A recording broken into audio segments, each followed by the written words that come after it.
for a lot of people, when you say museums and you say art and so forth like that, they kind of get intimidated.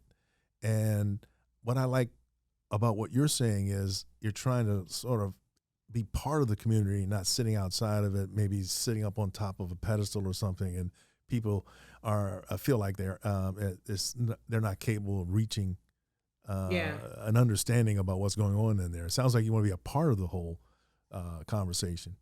Yeah, I've done studies on how people are engaged in museums, and there are a couple of things that are often said, and I feel like uh, I think people assume, or what they get from reports is that people don't feel welcome. That's what a lot of content gets boiled down to. A lot of the interviews is that people don't feel welcome. The community doesn't feel welcome, or they don't understand, or they feel like you're too elite, or they're intimidated. Yes.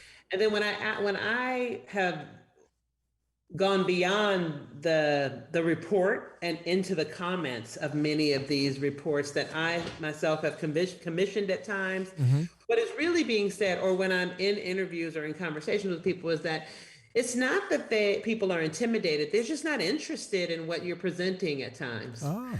In some cases, it is really, truly that simple, because it's more intimidating in some ways to go to Neiman Marcus or some other clothing store that actually is a luxury brand, because it feels, like you're walking into something where the price of things, all these things, Yes. that most of them have guards and those things.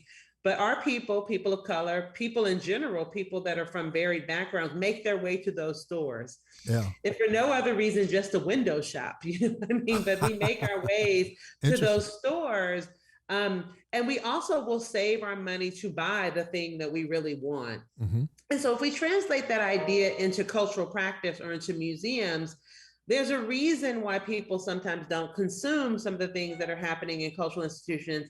And I don't mean they need to be popular or they need to be anything other than what they are, but we do need to pay attention to connecting with people like you would any other product that you would be trying to share with people. And I think the art world has historically been an institution, or the arts have been institutions that are kind of have created the reputation for themselves that people don't get us. They aren't cultured enough. They don't know.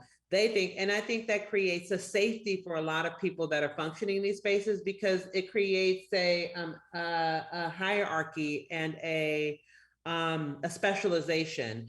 For me, I actually I love when people go on tours with me, or they do things with me, or people that I find also compelling, because they are like, I get that. Yeah. I can ask a question. I can share my point of view. And I think that what we're doing is what a lot of businesses just do, which is think about who you want to talk to, find out as much as you can about who you want to talk to, and go talk to them and speak the language that they speak, right? No, that makes a lot of sense. So, that makes a lot of sense. So, what we're doing is what a lot of businesses just do, which is think about who you want to talk to, find out as much as you can about who you want to talk to, and go talk to them and speak the language that they speak, right? So, that makes a lot of sense.